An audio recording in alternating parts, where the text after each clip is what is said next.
అమరావతి రాజధానిగా చట్టబద్ధత కల్పిస్తూ పార్లమెంట్లో తిరుగులేని శాసనం చేశారని, ఇది ప్రజా సంకల్పానికి దక్కిన గౌరవమని ముఖ్యమంత్రి చంద్రబాబు నాయుడు అన్నారు. అమరావతి బిల్లు పార్లమెంట్లో ఆమోదం పొందడంపై ముఖ్యమంత్రి నారా చంద్రబాబు హర్షం వ్యక్తం చేశారు.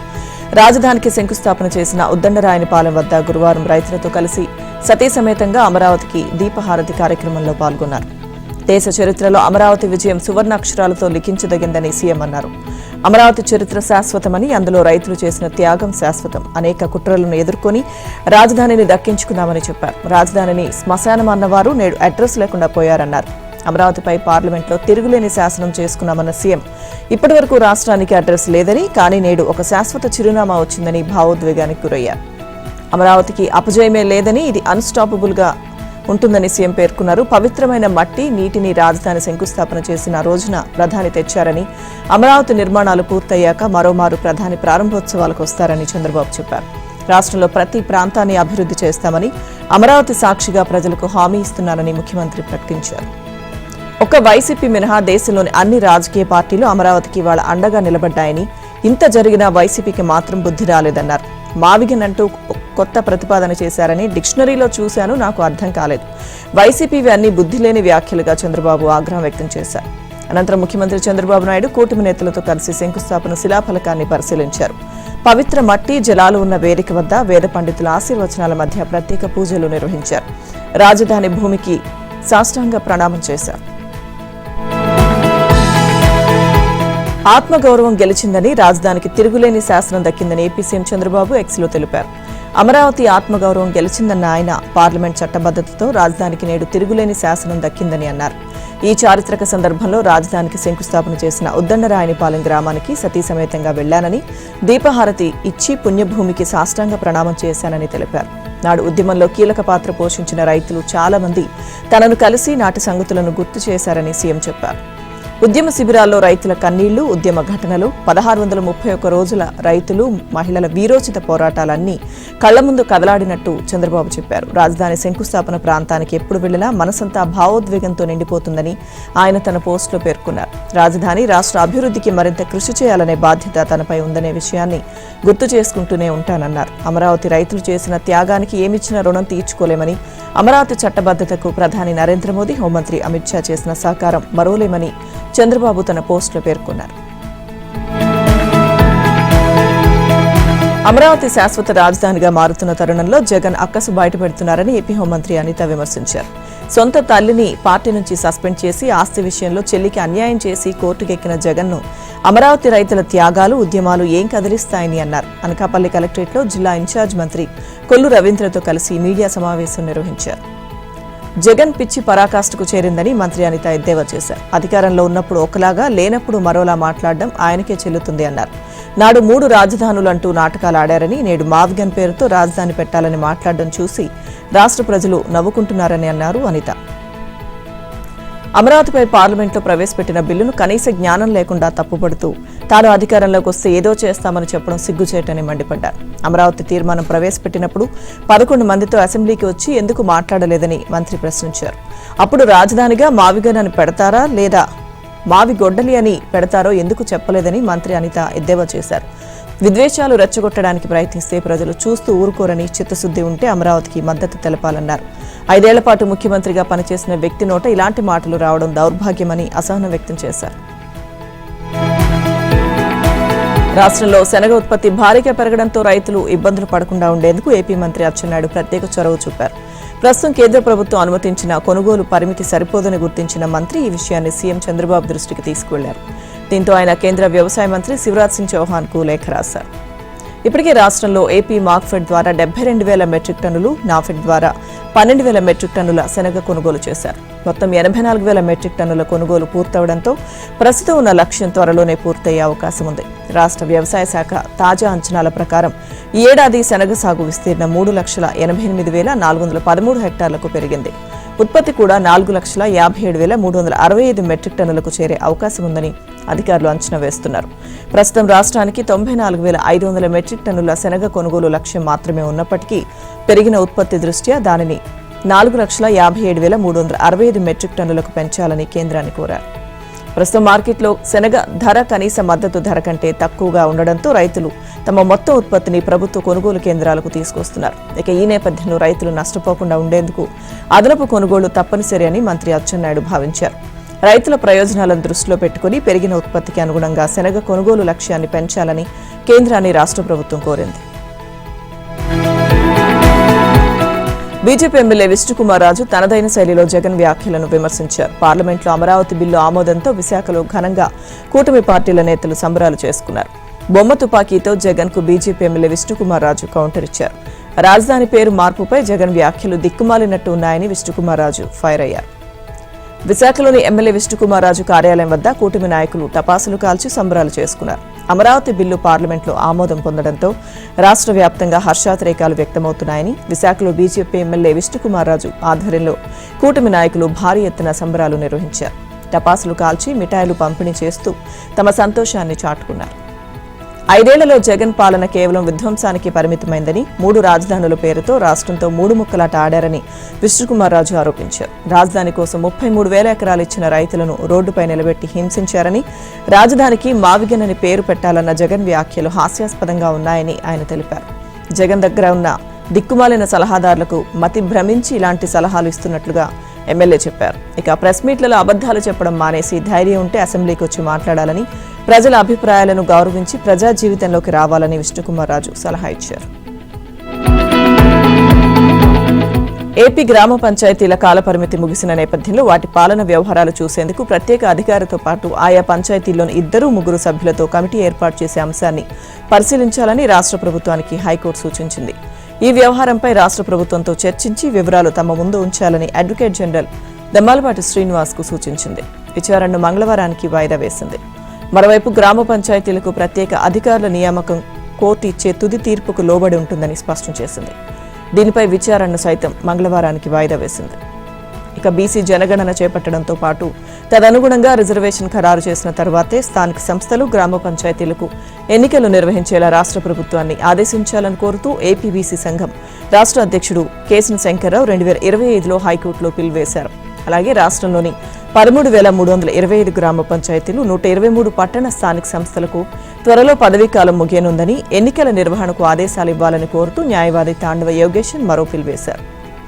గ్రామ పంచాయతీ సర్పంచ్లుగా తమ పదవీకాలాన్ని పొడిగించాలని కోరుతూ మరికొందరు సర్పంచ్లు వ్యాజ్యాలు వేశారు. ఈ వ్యాజ్యాలన్నింటిపై గురువారం హైకోర్టు విచారణ జరిపింది. ప్రభుత్వం తరపున అడ్వకేట్ జనరల్ దమ్మాలపాటి శ్రీనివాస్ వాదనలు వినిపిస్తూ రాష్ట్ర ఎన్నికల కమిషనర్ పదవీకాలం ముగిసిందని అన్నారు.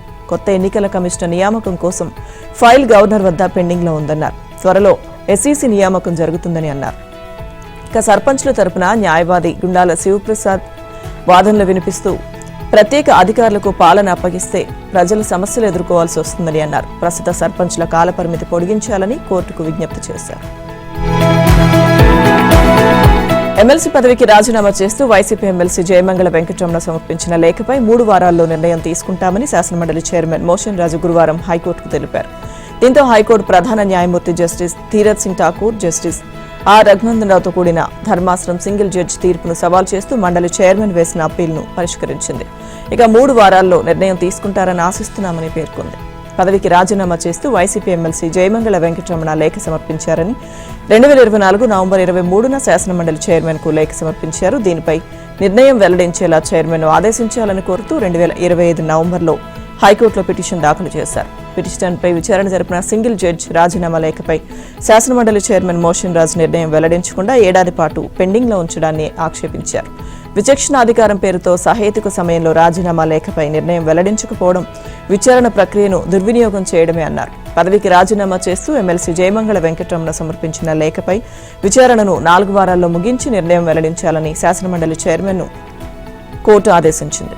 ఇక దీంతో ఈ ఉత్తర్వులను సవాల్ చేస్తూ శాసనమండలి చైర్మన్ మోషన్ రాజు ధర్మాసనం ముందు అప్పీల్ వేశారు. అప్పీల్పై గురువారం జరిగిన విచారణలో శాసనమండలి చైర్మన్ తరపున సీనియర్ న్యాయవాది ఎస్ శ్రీరామ్ హాజరై వాదనలు వినిపించారు. రాజీనామా లేఖపై 3 వారాల్లో నిర్ణయం తీసుకుంటామని ధర్మాసనానికి నివేదించారు.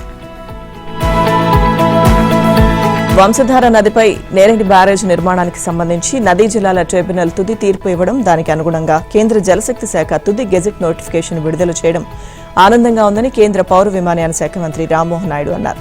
వ్యవసాయ ఆధారిత శ్రీకాకుళం జిల్లా భవిష్యత్తుకు ఇది ఒక చారిత్రాత్మక మలుపుగా ఆయన అభివర్ణించారు. ఈ తీర్పుతో వంశధార నదిపై నేరేడి బ్యారేజ్, దానికి సంబంధించిన అనుబంధ నిర్మాణాల ఏర్పాటుకు అన్ని ఆటంకాలు తొలగిపోయాయని అన్నారు. ట్రిబ్యునల్ గొట్టా బ్యారేజ్ వద్ద వంశధార నదీ జలాల లభ్యతను 115 టీఎంసీలుగా ఖరారు చేయగా దానిలో సగం నీరు రాష్ట్ర ప్రయోజనాలకు ఉపయోగపడనున్నట్లు తెలిపారు. ఇక ఈ ప్రాజెక్టు ద్వారా శ్రీకాకుళం జిల్లా వ్యవసాయ సామర్థ్యం గణనీయంగా పెరగనుందని, రైతాంగం తన సాగునీటి పరిధి విస్తరించి జిల్లాను సస్యశ్యామలం చేసుకునే దిశగా ముందడుగు పడుతుందని రామ్మోహన్ నాయుడు అన్నారు. ఇరు రాష్ట్రాల మధ్య ఉన్న ఈ సున్నితమైన క్లిష్టమైన అంశంలో సమస్య పరిష్కారానికి తాను ఎన్నో ప్రయత్నాలు చేశానని రామ్మోహన్ నాయుడు అన్నారు. పార్లమెంట్లో జాతీయ స్థాయి వేదికలలో ఇలా ప్రతి అవకాశాన్ని సమస్య పరిష్కారం కోసం వాడుకున్నామని తెలిపారు. ఆ నమ్మకంతోనే కొద్ది నెలల క్రితం జరిగిన దివంగత ఎర్రన్నాయుడు 69వ జయంతిలో సైతం నేరేడి బ్యారేజ్ పూర్తికి స్పష్టమైన హామీని ఇచ్చినట్లుగా రామ్మోహన్ నాయుడు గుర్తు చేశారు. ఇక ఈ ప్రాజెక్టు ద్వారా శ్రీకాకుళం జిల్లా ఆర్థికంగా, వ్యవసాయపరంగా మరింత ఉన్నతికి చేరుతుందని ధీమా వ్యక్తం చేశారు. ప్రజలందరి సహకారంతో ప్రాజెక్టును సమర్థవంతంగా, పారదర్శక పద్ధతిలో పూర్తి చేస్తామని హామీ ఇచ్చారు. సుదీర్ఘకాలంగా పోరాడుతున్న ఈ సమస్యపై విజయంలో తోడ్పాటు అందించిన ప్రధాని మోదీ, ముఖ్యమంత్రి నారా చంద్రబాబు నాయుడు, కేంద్ర మంత్రులు, ట్రిబ్యునల్ సభ్యులకు మంత్రి రామ్మోహన్ నాయుడు ప్రత్యేక ధన్యవాదాలు తెలిపారు. అమరావతికి చట్టబద్ధతతో స్పష్టత రావడంతో ఉద్యోగుల్లో నూతన ఉత్సాహం వ్యక్తమవుతోంది. పార్లమెంట్ ఆమోదంతో అమరావతిపై గందరగోళానికి తెరపడిందని సచివాలయ ఉద్యోగుల సంఘం నేతలు అభిప్రాయపడ్డారు. ఆంధ్రప్రదేశ్కు అమరావతి శాశ్వత రాజధానిగా నిలిచే దిశగా కీలక పరిణామం చోటు చేసుకుంది. పార్లమెంట్లో విభజన చట్టానికి సవరణలు చేసి అమరావతికి చట్టబద్ధత కల్పించడంతో ఉద్యోగుల్లో ఆనందం వ్యక్తమవుతోంది. ఇప్పటి వరకు కొనసాగిన అనిశ్చితికి ముగింపు పలుకుతూ ప్రభుత్వం తీసుకున్న నిర్ణయం శుభపరిణామంగా అభివర్ణిస్తున్నారు. దీంతో సచివాలయంలో కేక్ కట్ చేసి ఉద్యోగులు సంబరాలు చేసుకున్నారు. అమరావతి అర్థం వచ్చేలా ఏ ఆకారంలో దీపాలు వెలిగించి సంబరాలు చేసుకున్నారు సచివాలయ ఉద్యోగులు. ఉమ్మడి రాజధాని హైదరాబాద్ నుంచి తరలి వచ్చిన తర్వాత ఎక్కడ స్థిరపడాలన్న సందిగ్ధం నెలకొన్న నేపథ్యంలో 3 రాజధానుల ప్రతిపాదనతో ఉద్యోగుల్లో గందరగోళం మరింత పెరిగింది. ఇప్పుడు పార్లమెంట్ ఆమోదంతో ఆ అనిశ్చితి పూర్తిగా తొలగిపోయిందని ఉద్యోగులు పేర్కొన్నారు. ఇకపై ఎలాంటి సందేహాలు లేకుండా అమరావతి నుంచే పరిపాలన కొనసాగించేందుకు అనుకూల పరిస్థితులు ఏర్పడ్డాయని స్పష్టం చేశారు. ఇప్పటి నుంచి తమకు అమరావతి శాశ్వత చిరునామా అని, రాష్ట్ర అభివృద్ధికి పూర్తి స్థాయిలో తమ వంతు పాత్ర పోషిస్తామని ఏపీ సచివాలయ ఉద్యోగుల సంఘం ప్రకటించింది. పరిపాలనలో ప్రభుత్వానికి పూర్తి స్థాయి సహకారం అందిస్తామని, రాష్ట్ర అభివృద్ధికి అంకిత భావంతో పనిచేస్తామని సచివాలయ ఉద్యోగుల సంఘం ఉద్యోగులు వెల్లడించారు. ఇక రాజధానికి చట్టబద్ధత కల్పించేందుకు కృషి చేసిన ముఖ్యమంత్రి చంద్రబాబు నాయుడు, ఉప ముఖ్యమంత్రి పవన్ కళ్యాణ్, మంత్రి నారా లోకేష్లకు సంఘం కృతజ్ఞతలు తెలిపింది. అలాగే కేంద్ర ప్రభుత్వం, ప్రధానమంత్రి నరేంద్ర మోదీ, కేంద్ర హోంమంత్రి అమిత్ షాకు ధన్యవాదాలు తెలియజేసింది. ఇక మరోవైపు ఉద్యోగుల సమస్యల పరిష్కారానికి చర్యలు తీసుకోవడంపై హర్షం వ్యక్తం చేశారు. మొత్తానికి అమరావతికి చట్టబద్ధత కల్పించడంతో పరిపాలనలో స్పష్టత ఏర్పడడంతో పాటు ఉద్యోగుల్లో నూతన ఉత్సాహం నెలకొంది.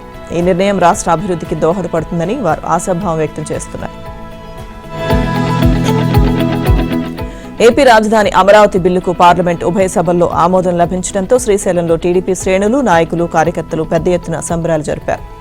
శ్రీశైలం ప్రాజెక్టు కాలనీలోని ఎన్టీఆర్ విగ్రహానికి పూలమాలలు వేసి కొవ్వొత్తుల ర్యాలీ నిర్వహించారు. ఇక అనంతరం సుండిపెంట ప్రధాన వీధుల్లో కార్యకర్తలు బైక్ ర్యాలీ నిర్వహించారు. జై అమరావతి, జై చంద్రబాబు అంటూ నినాదాలు చేస్తూ మిఠాయిలు పంచుకున్నారు. శ్రీశైలం ఎమ్మెల్యే బుడ్డ రాజశేఖర రెడ్డి ఆధ్వర్యంలో నియోజకవర్గం ఇన్ఛార్జ్ యుగంధర్ రెడ్డితో పాటు భారీగా టీడీపీ శ్రేణులు విజయోత్సవ ర్యాలీలో పాల్గొన్నారు. దేశమంతా చూసేలా, తెలుగువాడు గర్వించేలా అమరావతికి చట్టబద్ధత వచ్చిందని ధర్మవరం నియోజకవర్గ టీడీపీ ఇన్ఛార్జ్ ఎమ్మెల్యే పరిటాల శ్రీరామ్ ఆనందం వ్యక్తం చేశారు. పార్లమెంట్లో ఉభయ సభల ఆమోదంపై ఆయన హర్షం వ్యక్తం చేశారు. తమ స్వగ్రామం వెంకటాపురంలో దీపాలు వెలిగించి, టపాసులు పేల్చి సంబరాలు చేశారు. దేశంలో 40 పార్టీల మద్దతుతో తెలుగువాడు గర్వించే విధంగా రాజధాని అమరావతికి చట్టబద్ధత లభించిందని అన్నారు. పార్లమెంట్లో ఉభయ సభల్లో అమరావతికి ఆమోదం తెలపడంపై ఆయన హర్షం వ్యక్తం చేశారు. రామగిరి మండలం వెంకటాపురంలోని తన నివాసం వద్ద పెద్ద ఎత్తున సంబరాలు నిర్వహించారు. తన సతీమణి పరిటాల జ్ఞానతో పాటుగా వెంకటాపురం గ్రామస్తులు పెద్ద ఎత్తున ఈ కార్యక్రమంలో పాల్గొన్నారు. ఇక టపాసులు పేలుస్తూ సంబరాలు చేసుకున్నారు. కేక్ కట్ చేసి గ్రామస్తులంతా సంబరాల్లో మునిగారు. ఇన్ని రోజులు అమరావతి విషయంలో ఉన్న కొంత ఆందోళనకర పరిస్థితి తొలగిపోయిందని అన్నారు. భవిష్యత్తులో ఎవరు వచ్చినా అమరావతి శాశ్వత రాజధాని అనే విధంగా చట్టబద్ధత లభించింది అన్నారు. 40 పార్టీల మద్దతుతో అమరావతికి చట్టబద్ధత రావడం మరింత సంతోషంగా ఉందన్నారు. సంక్షేమం అభివృద్ధి విషయంలో రాజీ పడకుండా ప్రభుత్వం పనిచేస్తుందని, పాలకులం కాదు సేవకులం అనే భావనతో ప్రజల ఆకాంక్షలు, అవసరాలే కేంద్ర బిందువుగా నిత్యం శ్రమిస్తున్నామని సీఎం రేవంత్ రెడ్డి పేర్కొన్నారు. ప్రజాపాలన ప్రగతి ప్రణాళిక 99 రోజుల కార్యాచరణలో భాగంగా రాష్ట్రమంతటా గురువారం జరిగిన గ్రామ సభలకు సీఎం సందేశం అందించారు. ప్రజాప్రభుత్వం బాధ్యతలు స్వీకరించి 2 ఏళ్ల 3 నెలలు పూర్తయిందని, ఆర్థిక సవాళ్లను అధిగమిస్తూ ప్రజల మేలు, సామాజిక బాధ్యత, రాష్ట్ర భవిష్యత్తు దృష్టిలో పెట్టుకున్నామని, ఉప ఎన్నికలు, పంచాయతీ, మున్సిపల్ ఎన్నికల్లో మీరిచ్చిన విజయాలు మా బాధ్యతను పెంచాయని సీఎం పేర్కొన్నారు. ప్రభుత్వ పథకాలతో ప్రజల జీవితాల్లో స్పష్టమైన మార్పు తేవాలన్నదే తమ సంకల్పమని, ఆ ఉద్దేశంతోనే ప్రజాపాలన ప్రగతి ప్రణాళిక కార్యక్రమాన్ని ప్రారంభించామని, మార్చి 6 నుంచి 99 రోజుల పాటు గ్రామ స్థాయి నుంచి రాష్ట్ర స్థాయి వరకు అన్ని శాఖల సమన్వయంతో ఈ కార్యక్రమం ఉద్యమంలా సాగాలని ఆకాంక్షించారు. ఇది ఒక సాధారణ కార్యక్రమం కాదని, ఒక దీక్షని సీఎం పేర్కొన్నారు. 4 కోట్ల ప్రజలు ఒక్కటే దేశానికి, ప్రపంచానికి ఆదర్శంగా ఎదగాలని ఇదే తన కలగా రేవంత్ చెప్పారు. ఇక ఆ కలను సాకారం చేయడంలో ప్రతి తెలంగాణ బిడ్డ భాగస్వామి కావాలని, దీనికి మీ సహకారాన్ని కోరుతున్నానంటూ సందేశంలో పేర్కొన్నారు. కమిషన్లు దండుకోవాలనే యావలో ప్రైవేటు వ్యక్తులకు ఆర్డర్లు ఇస్తూ రేవంత్ సర్కార్ రాష్ట్రంలోని చేనేత సంఘాల కార్మికుల పొట్టకొడుతోందని బీఆర్ఎస్ వర్కింగ్ ప్రెసిడెంట్ కేటీఆర్ ఆరోపించారు. రాష్ట్ర ప్రభుత్వ సంస్థ టెస్కోకు ఆర్డర్లు రద్దు చేసి ప్రైవేట్ కంపెనీలకు ఇవ్వడం అన్యాయమని గురువారం ఎక్స్ వేదికగా పేర్కొన్నారు. కాంగ్రెస్ సర్కార్ ప్రభుత్వ సంస్థలను నిర్వీర్యం చేస్తూ ప్రైవేట్ సంస్థలకు వత్తాసు పలుకుతుందని, ఇది ప్రజా ప్రభుత్వమా, ప్రైవేట్ లిమిటెడ్ కంపెనీయా అని ప్రశ్నించారు. 105 కోట్ల స్కూల్ యూనిఫామ్ ఆర్డర్ను వెనక్కు తీసుకోవడం వెనుక మతలబేంటి? సంక్షేమ శాఖ నుంచి టెస్కోకు దక్కాల్సిన 200 కోట్ల దుస్తులు, దుప్పట్ల ఆర్డర్ ఇంకా ఇవ్వకపోవడానికి కారణం చెప్పాలని కేటీఆర్ నిలదీశారు. నేతన్నల ఉసురు పోసుకుంటున్న ప్రభుత్వానికి చరమగీతం పాడే రోజులు దగ్గరలోనే ఉన్నాయని కేటీఆర్ వ్యాఖ్యానించారు. వ్యవసాయ రంగాన్ని సాంకేతికంగా బలోపేతం చేయడం ద్వారా రైతుల ఆదాయాన్ని పెంచే దిశగా రాష్ట్ర ప్రభుత్వం కీలక చర్యలు చేపడుతోంది. ఈ నేపథ్యంలో రాష్ట్ర వ్యవసాయ మంత్రి తుమ్మల నాగేశ్వరరావుతో ఫ్లోరిడా విశ్వవిద్యాలయానికి చెందిన సహజ వనరులు అలాగే పర్యావరణ పాఠశాల ప్రతినిధుల బృందం సమావేశమై చర్చించింది. ఇక ఈ బృందానికి ఆ university director doctor K Ramesh Reddy నేతృత్వం వహించారు. శ్రీ కొండా లక్ష్మణ్ తెలంగాణ ఉద్యాన విశ్వవిద్యాలయంతో కలిసి పరిశోధన, విస్తరణ, విద్యారంగాల్లో సంయుక్త భాగస్వామ్యం ఏర్పాటుకు ప్రతిపాదించారు. రాష్ట్ర ప్రభుత్వం, ఎస్కేఎల్టీ, జీహెచ్యు, ఫ్లోరిడా విశ్వవిద్యాలయం కలిసి తెలంగాణ డిజిటల్ సుస్థిర వ్యవసాయ వ్యవస్థల కేంద్రం స్థాపించాలన్న అంశంపైన చర్చించారు. ఈ భాగస్వామ్యంతో డిజిటల్ సాగు, ఖచ్చిత వ్యవసాయం, ఏఐ ఆధారిత విధానాలు, రిమోట్ సెన్సింగ్, డ్రోన్ టెక్నాలజీ వంటి ఆధునిక పద్ధతులను ఈ రంగంలో ప్రవేశపెట్టే అవకాశం ఉంది. అంతర్జాతీయ భాగస్వామ్యాలు రాష్ట్ర వ్యవసాయ రంగానికి కొత్త ఊపును తెస్తాయని తెలిపారు. తెలంగాణ గ్రూప్ 1 నియామక ప్రక్రియపై నెలకొన్న న్యాయపరమైన సందిగ్ధతకు సర్వోన్నత న్యాయస్థానం తుది తీర్పుతో తెరపడింది. టీజీపీఎస్సీ చేపట్టిన 563 పోస్టుల నియామక ప్రక్రియ చట్టబద్దమేనని సుప్రీంకోర్టు స్పష్టం చేసింది. ఈ నియామకాలను సవాల్ చేస్తూ దాఖలైన స్పెషల్ లీవ్ పిటిషన్లను ధర్మాసనం కొట్టివేసింది. హైకోర్టు డివిజన్ బెంచ్ ఇచ్చిన తీర్పులో జోక్యం చేసుకోవడానికి నిరాకరించింది. మెయిన్స్ సమాధాన పత్రాల మూల్యాంకనంలో కమిషన్ అనుసరించిన ట్రిపుల్ వాల్యుయేషన్ విధానాన్ని ధర్మాసనం సమర్థించింది. అభ్యర్థుల ఎంపికలో పారదర్శకతను పాటించామని, గోప్యత కోసమే బార్కోడ్ నిబంధనల్లో కొన్ని మార్పులు చేశామని కమిషన్ చేసిన వాదనతో న్యాయస్థానం ఏకీభవించింది. నియామక ప్రక్రియలో రాజ్యాంగబద్ధ సంస్థ అనుసరించిన విచక్షణను తప్పుపట్టలేం. హైకోర్టు ఇప్పటికే అన్ని అంశాలను క్షుణ్ణంగా పరిశీలించి తీర్పు వెలువరించినందున మరోమారు ఇందులో జోక్యం చేసుకోవాల్సిన అవసరం లేదని భావిస్తున్నామని ధర్మాసనం తేల్చి చెప్పింది. గ్రూప్ 1 నియామక ప్రక్రియలో అవకతవకలు జరిగాయని ఆరోపిస్తూ కొందరు అభ్యర్థులు హైకోర్టును ఆశ్రయించగా ఆ పిటిషన్లను విచారించిన సింగిల్ జడ్జ్ సంచలన తీర్పును వెలువరించిన సంగతి తెలిసిందే. ఇక ఆ తీర్పుతో అప్పటికే ఎంపికైన అభ్యర్థుల్లో ఆందోళన నెలకొంది. సింగిల్ జడ్జ్ సవాల్ చేస్తూ టీజీపీఎస్సీ సహా ఉద్యోగాలకు ఎంపికైన అభ్యర్థులు హైకోర్టు డివిజన్ బెంచ్ను ఆశ్రయించారు. ఈ అప్పీళ్లపై సుదీర్ఘ విచారణ జరిపిన డివిజన్ బెంచ్ సింగిల్ బెంచ్ తీర్పును రద్దు చేసింది. అయితే హైకోర్టు డివిజన్ బెంచ్ తీర్పును ఈ ఏడాది మార్చి 9, 2026 పి ఆదిత్య, అవినాష్ యాదవ్ సహా మరికొందరు సుప్రీంకోర్టులో సవాల్ చేశారు. ఇక ఆ పిటిషన్ గురువారం జస్టిస్ విక్రమ్నాథ్ నేతృత్వంలోని జస్టిస్ సందీప్ మెహతాలతో కూడిన ద్విసభ్య ధర్మాసనం ఎదుట విచారణకు వచ్చింది. మొయినాబాద్ ఫామ్ హౌస్ డ్రగ్స్ కాల్పుల కేసులో పోలీసుల విచారణ వేగవంతంగా సాగుతోంది. నిందితుల ఆర్థిక లావాదేవీలపై సిట్ బృందం ఫోకస్ పెంచింది. ఈ కేసులో ప్రధాన నిందితులైన మాజీ ఎమ్మెల్యే పైలట్ రోహిత్ రెడ్డి, రితేష్ రెడ్డి, నమిత్ శర్మను మరోసారి సిట్ కస్టడీకి తీసుకుని విచారిస్తున్న విషయం తెలిసిందే. ఇక రెండో విడత విచారణలో తొలి రోజు బుధవారం డ్రగ్స్ మూలాలపై ప్రశ్నించిన అధికారులు గురువారం ఆర్థిక లావాదేవీలపై దాదాపు 8 గంటల పాటు విచారించినట్లు తెలిసింది. కస్టడీలో ఉన్న నిందితులతో పాటు స్టేషన్ బెయిల్ మీద ఉన్న వారిని వేర్వేరుగా ప్రశ్నించి వివరాలు రాబట్టేందుకు ప్రయత్నించింది. ప్రధాన నిందితులు విచారణలో ఆర్థిక వ్యవహారాలపై సరైన సమాధానాలు ఇవ్వకపోవడంతో ఆధారాలు చూపుతూ వారిని గట్టిగా ప్రశ్నించినట్లు సమాచారం. అలాగే గడిచిన 5 ఏళ్లలో ఎన్ని డ్రగ్స్ పార్టీలు నిర్వహించారు, వీటికి ఎవరైనా రాజకీయ నేతలు ప్రముఖులు హాజరయ్యారా వంటి అంశాలపై రోహిత్ రెడ్డి ఆయన సోదరుడు రితీష్లను పదే ప్రశ్నించినట్లు తెలిసింది. మొయినాబాద్ ఫామ్ హౌస్తో పాటు నగరంలోని మరికొన్ని చోట్ల జరిగిన డ్రగ్స్ పార్టీలకు సంబంధించిన కొన్ని ఆధారాలను వారి ముందు పెట్టి అడిగినట్లు సమాచారం. కేంద్ర హోంశాఖ సహాయ మంత్రి బండి సంజయ్ ప్రధాని నరేంద్ర మోదీని మర్యాదపూర్వకంగా కలిశారు. ఇటీవల జరిగిన మున్సిపల్ ఎన్నికల్లో కరీంనగర్ మున్సిపల్ కార్పొరేషన్ను బీజేపీ కైవసం చేసుకున్న విషయాన్ని ప్రధానికి వివరించారు. దీనిపై ఇరువురి మధ్య ప్రస్తావనకు రాగా ప్రధాని మోదీ సంతోషం వ్యక్తం చేశారు. మున్సిపల్ ఎన్నికల్లో కేంద్ర నిధులు అభివృద్ధి నినాదంతోనే ప్రజల్లోకి వెళ్లామనే విషయాన్ని బండి సంజయ్ వివరించారు. మోదీ గిఫ్ట్ పేరుతో కరీంనగర్ పార్లమెంట్ పరిధిలోని ప్రభుత్వ స్కూళ్లలో 10th విద్యార్థులందరికీ ఉచితంగా బ్రాండెడ్ సైకిల్స్ ను అందించిన అంశాన్ని కూడా కేంద్ర మంత్రి ప్రస్తావించారు. నూతనంగా గెలిచిన కరీంనగర్ కార్పొరేటర్లు ప్రజాప్రతినిధుల పక్షాన ప్రధానికి ధన్యవాదాలు తెలిపారు. ఈ సందర్భంగా ప్రధాని ప్రజలకు నిరంతరం సేవ చేయడంలోనే తృప్తి ఉంటుందని, ప్రజా సమస్యల పరిష్కారానికి ఎప్పటికప్పుడు కృషి చేయండని ప్రశంసించారు. శ్రీశైలం జలాశయంపై నేషనల్ డ్యామ్ సేఫ్టీ అథారిటీ బృందం 2 రోజుల పాటు పర్యటించి డ్యామ్ భద్రతపై అధ్యయనం చేసింది. అనంతరం dam safety authority chairperson DK Sharma మాట్లాడుతూ జలాశయం స్థితిగతులు పరిశీలించి అధికారులకు పలు సూచనలు చేశామని, ప్లంజ్ పూల్తో జలాశయానికి నష్టం లేదని, మరమ్మతులతో ప్లంజ్ పూల్ పనులు చేసుకోవచ్చని అన్నారు. ఇక జలాశయం స్థితిగతులు బాగున్నాయని పూర్తి నివేదిక ప్రభుత్వానికి అందిస్తామని, జలాశయం అధికారులకు పలు సలహాలు సూచనలు చేశామన్నారు. శ్రీశైలం ప్రాజెక్ట్ సిఈ కబీర్ భాష మాట్లాడుతూ ప్రస్తుతం ఫీల్డ్లో జరుగుతున్న అప్రోచ్ రోడ్ అలాగే సైడ్ గ్రీడింగ్ వర్క్స్ బృందం పరిశీలించి సూచనలు చేశారని, 2018లో ప్లంజ్ పూల్ డెప్త్ 47 మీటర్లుండగా ఇప్పుడు 2025 సిడబ్ల్యూసి బాథమెటిక్ సర్వేలో కూడా సేమ్గా ఉందని అన్నారు. ఇక 7 సంవత్సరాల్లో ప్లంజ్ పూల్ డెప్త్ పెరగలేదని, ప్రస్తుతానికి చర్యలు చేయనవసరం లేదని కమిటీ చెప్పిందని చీఫ్ ఇంజనీర్ కబీర్ బాషా అన్నారు. ప్రస్తుతం ప్లంజ్ పూల్ డెప్త్ పెరగకుండా అటు ఇటు వాల్స్ నిర్మించి గేట్స్ మరమ్మతులు చేపట్టాలని బృందం చెప్పిందని తెలిపారు.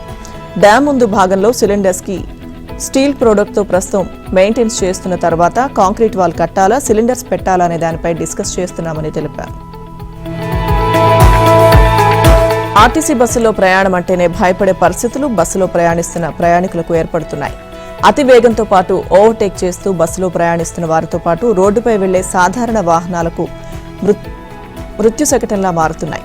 ఇక ఖమ్మం జిల్లా వైరా మండల కేంద్రం వద్ద సత్తుపల్లి వెళ్తున్న ఆర్టీసీ ఆర్డినరీ బస్సు అతివేగంతో అజాగ్రత్తగా ఓవర్టేక్ చేస్తూ దూసుకుని వెళ్లడంతో ఎదురుగా వస్తున్న డీసీఎం వ్యాన్తో పాటు రోడ్డు పక్కన నిలిపి ఉంచిన కారును ఢీకొట్టి రోడ్డు కిందకు దూసుకు వెళ్లింది. ఇక ఈ ప్రమాదంలో బస్సులో ప్రయాణిస్తున్న 10 మంది ప్రయాణికులకు స్వల్ప గాయాలయ్యాయి. రోడ్డు పక్కన భారీ చెట్టు కొమ్మలు రోడ్డుపైకి ఉండడంతో బస్సు కొమ్మలు అడ్డుపడి బస్సులు పల్టీ కొట్టకుండా ఆపింది. ఇక ఈ ప్రమాదం జరిగిన సమయంలో పలువురికి స్వల్ప గాయాలు కావడంతో అందరూ ఊపిరి పీల్చుకున్నారు. ఇంత భారీ ప్రమాదం జరిగినా ఎటువంటి ప్రాణ నష్టం కానీ తీవ్ర గాయాలు కాకపోవడం ప్రయాణికులు అదృష్టంగా భావిస్తున్నారు. సంఘటనా స్థలానికి చేరుకున్న పోలీసులు స్థానికులు ఇరుక్కుపోయిన డ్రైవర్ని బయటకు తీసి చికిత్సకు తరలించారు. ఖైదీల ముందస్తు విడుదల, శిక్ష తగ్గింపు తదితర వ్యవహారాల్లో మంత్రివర్గం తీసుకున్న నిర్ణయాన్ని నిరాకరించే అధికారం గవర్నర్కు లేదని మద్రాసు హైకోర్టు తీర్పిచ్చింది. చిదంబరం అన్నామలై యూనివర్సిటీ విద్యార్థి నావరసు హత్య కేసులో జీవిత ఖైదు శిక్ష పడిన జాన్ డేవిడ్ను ముందస్తుగా విడుదల చేయాలని గవర్నర్కు తమిళనాడు మంత్రివర్గం సిఫార్సు చేసింది. దాన్ని గవర్నర్ నిరాకరించడాన్ని సవాల్ చేస్తూ రాష్ట్ర ప్రభుత్వం జాన్ డేవిడ్ తరపున మద్రాసు హైకోర్టులో పిటిషన్లు దాఖలయ్యాయి. విచారణ జరిపిన న్యాయమూర్తులు భిన్నమైన తీర్పులిచ్చారు. ఖైదీల శిక్ష తగ్గింపు, ముందస్తు విడుదలలో మంత్రివర్గం నిర్ణయానికి గవర్నర్ కట్టుబడాలా, ఏ సందర్భాల్లో గవర్నర్ ఏకపక్షంగా వ్యవహరించడం కుదురుతుంది అనే విషయమై త్రిసభ్య ధర్మాసనం విచారించాలని సిఫార్సు చేసింది. దీంతో న్యాయమూర్తులు జస్టిస్ జగదీష్ చంద్ర, జస్టిస్ ఇలంత్రేయన్, జస్టిస్ సుందర్ మోహన్ ధర్మాసనం ఈ అంశంపై విచారణ జరిపింది. రాజ్యాంగం ప్రకారం మంత్రివర్గం సిఫార్సుల మేరకు గవర్నర్ పనిచేయాలని ప్రభుత్వం తరపున వాదనలు వినిపించారు. రాష్ట్ర పాలనాపరమైన కార్యకలాపాల్లో గవర్నర్ వ్యక్తిగతంగా నిర్ణయం తీసుకోకూడదని అన్నారు.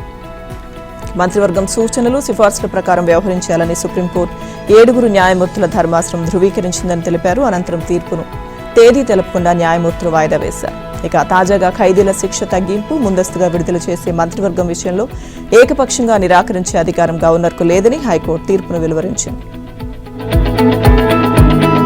ఫ్రాన్స్ అధ్యక్షుడు మాక్రాన్ పై ట్రంప్ వ్యాఖ్యలు దుమారాన్ని రేపాయి. మాక్రాన్ భార్య బాధితుడు అంటూ ట్రంప్ వ్యక్తిగత వ్యాఖ్యలు చేశారు. దీనిపై తాజాగా మాక్రాన్ మాట్లాడుతూ అలాంటి వ్యాఖ్యలపై స్పందించాల్సిన అవసరం లేదన్నారు. అవి హుందాగా ఆయన స్థాయికి తగ్గట్టుగా లేవన్నారు. సియోల్ పర్యటనలో ఉన్న మాక్రాన్ ట్రంప్ ఇలాంటి వాటిపై మాట్లాడడానికి బదులుగా పశ్చిమాసియాలో ఉద్రిక్తతలు, కాల్పుల విరమణ వంటి అంశాలపై దృష్టి పెట్టాలని సూచించారు. అమెరికా అధ్యక్ష భవనంలో ఇటీవల జరిగిన ఓ ప్రైవేట్ కార్యక్రమంలో ట్రంప్ మాట్లాడుతూ మాక్రాన్ భార్య అతనిని చాలా దారుణంగా చూస్తుందని, ఆయన దవడకు తగిలిన దెబ్బ నుంచి ఇంకా కోలుకోలేదని ఎగతాళి చేశారు. ఇందుకు సంబంధించి ఒక వీడియో లీక్ కావడంతో ఈ విషయం వెలుగులోకి వచ్చింది. దీనిపై ఫ్రాన్స్ నేతల నుంచి తీవ్ర విమర్శలు ఎదురయ్యాయి. అధ్యక్షుడి వ్యక్తిగత విషయాల గురించి మాట్లాడడం ఆమోదయోగ్యం కాదని పలువురు ఫ్రాన్స్ చట్టసభ సభ్యులు స్పష్టం చేశారు. పశ్చిమాసియాలో ఉద్రిక్త పరిస్థితులపై ఐక్యరాజ్య సమితి చీఫ్ ఆంటోనియో గుటెరస్ తీవ్ర ఆందోళన వ్యక్తం చేశారు. ఇది విస్తృత యుద్ధంగా మారే ప్రమాదం ఉందని హెచ్చరించారు. న్యూయార్క్లోని భద్రతా మండలి బయట మీడియాతో మాట్లాడిన ఆయన ఇరాన్పై అమెరికా, ఇజ్రాయెల్ దాడులను, అదేవిధంగా గల్ఫ్ దేశాలపై ఇరాన్ ప్రతీకార దాడులను తక్షణమే ఆపాలని పిలుపునిచ్చారు. ఈ యుద్ధం ప్రతిరోజు కొనసాగుతుండటంతో పౌరులు తీవ్ర ఇబ్బందులకు గురవుతున్నారు. విధ్వంసం స్థాయి పెరుగుతోంది, భీకర దాడులు పెరుగుతున్నాయి. పౌరులను, మౌలిక సదుపాయాలను లక్ష్యంగా చేసుకోవడం ప్రపంచ ఆర్థిక వ్యవస్థకు ముప్పుగా మారింది. ముఖ్యంగా ఇంధన దిగుమతులపై ఆధారపడిన దేశాలకు ఇబ్బందులు తీవ్రమవుతున్నాయని గుటెరస్ పేర్కొన్నారు. సంక్షోభ ప్రభావం ఒక ప్రాంతానికి మాత్రమే పరిమితం కాలేదని గుటెరస్ పేర్కొన్నారు. హర్ముజ్ జలసంధి స్తంభించకపోతే ప్రపంచంలోని పేద, అత్యంత వెనుకబడిన దేశాలు ఊపిరి పీల్చుకోలేవని అన్నారు. ఆహార, ఇంధన ధరల పెరుగుదలతో ప్రజలు ఇబ్బందులు పడుతున్నారని, ఇప్పటికే పర్యవసానాలు స్పష్టంగా కనిపిస్తున్నాయని చెప్పారు.